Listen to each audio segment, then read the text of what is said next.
and what Nietzsche announces as the bottom touched by the pharmacological beings that we are, like those alcoholics about whom Alcoholics Anonymous says that they will only want to cure themselves when they have hit rock bottom.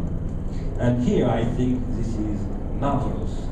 I think to this marvelous piece of music composed by and performed by Robert Wyatt, that you know probably he went through a window and produced this music a few times later. Those who in former times were called sinners, according to a Manichaean conception holding that sin was the default conceived and suffered as that which must not be allowed.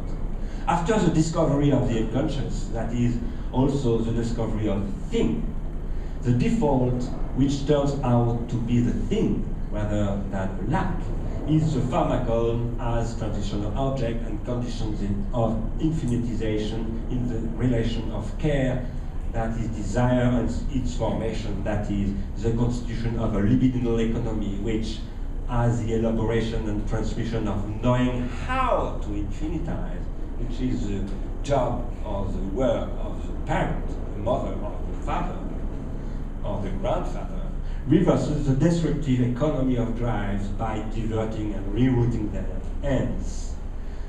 This is the definition of desire, libido by Freud.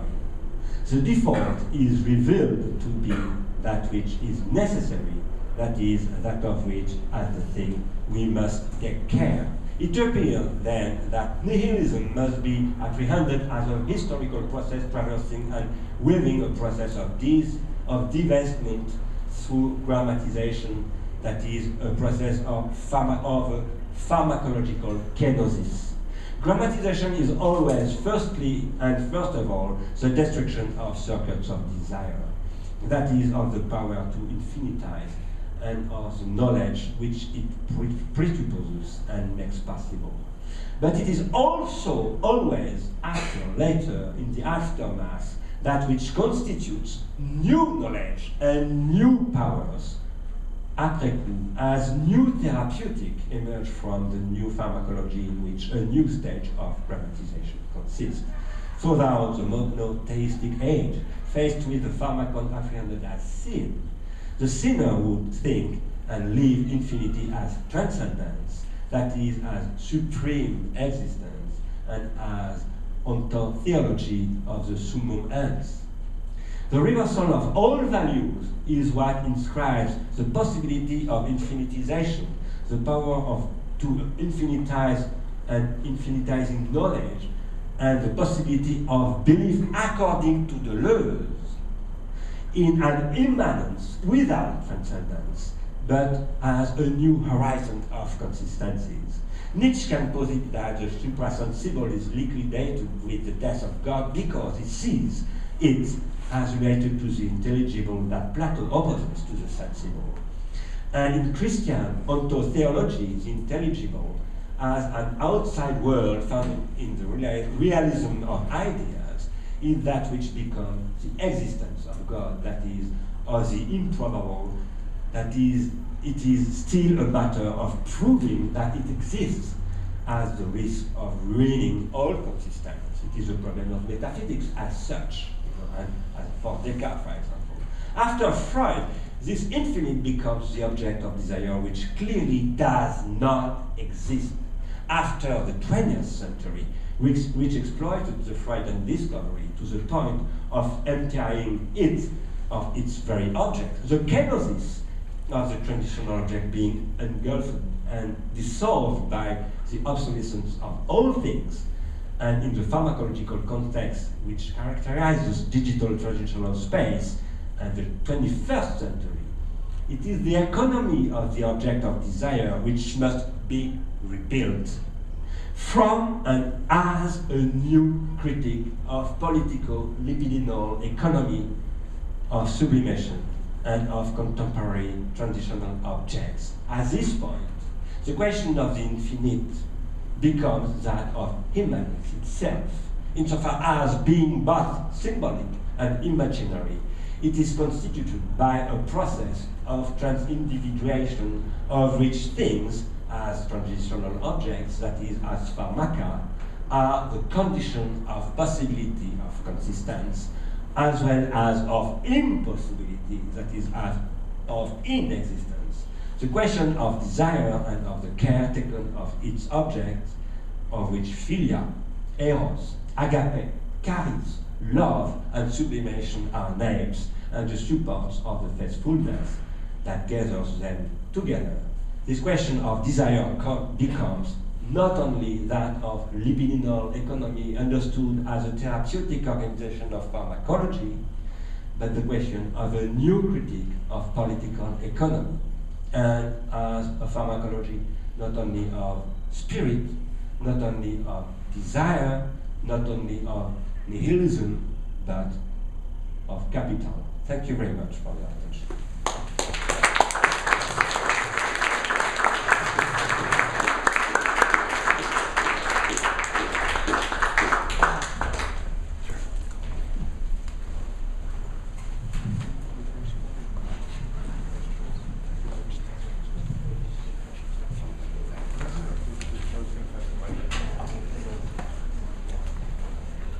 We have roughly half an hour to have some conversation with Ben asked. Yes. Ben? On the right. Oh.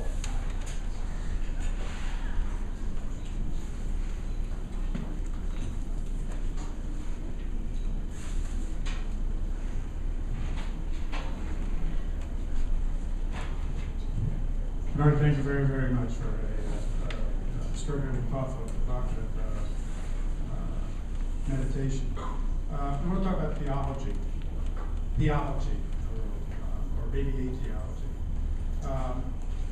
It's intriguing to see the extent to which you reflected on the death of God in this. And I want to weave together where you started, which was with Luther and Printing, which was, after all, a communications revolution, and track that down through Hegel to Nietzsche, and then to American death of God theology, which I think is different. It was Luther who first used the phrase the death of God in a hymn, and it was Hegel who, to my knowledge, was the first after him to pick it up. And one can read, so we have two phenomenologies going on here, obviously. Phenomenology of spirit, we have phenomenology of spirit and pharmacology of spirit, basically. And both are, I think, are related in different ways to the death of God. It seems to me that but they're different they're different gods that die. And it seems to me that the critique of desire that lies at the heart of your critique of consumerism is actually articulated most forcefully initially by Hegel in the early stages of the emergence of consciousness, because consciousness, after all, in the phenomenology emerges through a dialectic of desire. He also, desire as it works itself out in that first moment of self-consciousness is tied to what he eventually identifies as the bad infinite. I don't know what the French, he has two notions of the infinite, it seems to me. And it seems to me that it's precisely Hegel's bad infinite that you're trying to criticize in certain ways in the critique of consumerism. That bad infinite, it always seems to me, is related to is closely related to what he elsewhere will call unhappy consciousness, which is a transcendent God, and what the process by which that transcendent God dies in Hegel is a canonic process. It is a process of kenosis, or of a self-emptying, if we use that kind of language, into a condition of I use the word quasi-immanence. It seems to me. Similar movement going on in Nietzsche,